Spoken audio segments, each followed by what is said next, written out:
best years when I had fun. You know, you actually see them out there having fun. You know, when you don't want to come to work and it's work, you know, you want to come to work and it's fun. So I'm seeing that, and you know, Pete Carroll's pedigree is he has turned around programs and teams. So I'm looking forward for him to do that. And I think we made some good moves, and I think we did very good in the draft. We got a great running back. We got Geno. So I just think we have to do it now. We have to do it. So I'm ready to go out here and see the team go out here and actually show what we got. Yeah, a lot of But weapons. I'm definitely excited. A lot of weapons. Jacoby, 1,000-yard season. Brock, 1,000 yards. Bringing in Genty, but we know it starts in the trenches. It starts in the offensive line.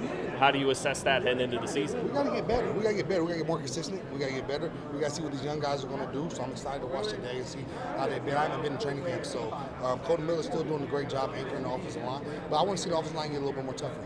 I want to see us enforce ourselves, assert ourselves a little more, protect our guys. Not get stupid penalties doing it, but we need to be a little more tougher, a little more nastier. When I played, guys knew, hey, you better bring your lunch bell when you're playing against us. I don't think they know that about our offensive line now. So I'm hoping Pete Carroll's going to bring that mentality. We need to get back to that tough, hard-nosed, running the ball football. And if we do that, I think we're going to be all right. What's your expectations for Ashton in year one, running behind that line? I expect for him to do great. I hope we give him the ball 20 or 25 times a game. I think that would be very good for us. I'm looking forward to him.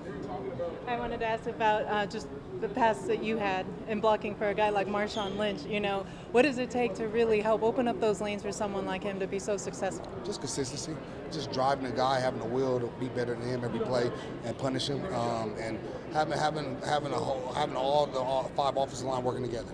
It's a team sport, it's an offensive line. We got to work together. But it's just a will. You got to get the flow going. You know, it's going to be ups and downs. You just got to stay consistent and stay at it. You guys had one of the best offensive lines in a long time back in the day with, you know, and you had Rodney Hudson in the center and you on the tackles, you know, and just curious, like, what do you see out of today's offensive line that the Raiders are trying to put together with a guy like Colton, Jackson Powers-Johnson, working in someone like Jordan Merritt at the center? But like I told him, I just need to see some more consistency. I need to see some more nastiness, some more finishing.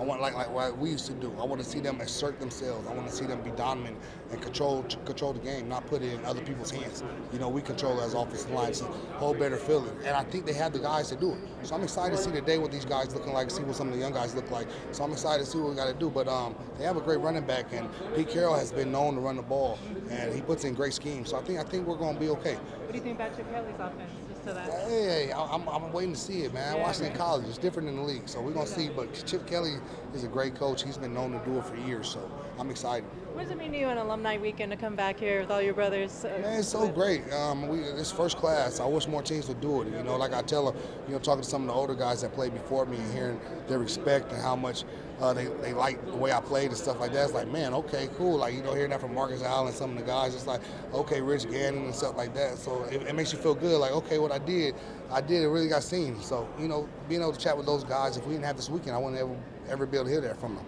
I know you were a tackle, but I'm just curious on your point of view. When you have a guy like Jackson Powers-Johnson that's come in, he's played interior, he's played center, and they're kind of bouncing him around trying to figure where he's going to be best at. Like, what does that take as an offensive lineman to kind of transition in the NFL at different parts? It's great for him.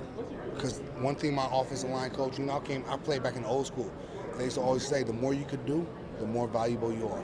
So the more he could do, the more valuable he's going to be. But I do like his mentality. I like the way he plays. I like his interview. I like him. He reminds me a lot of the guys like the line we had. So I hope he brings that and it starts trickling down with the other guys, though. But I love the way he plays. Thank you so much for your time.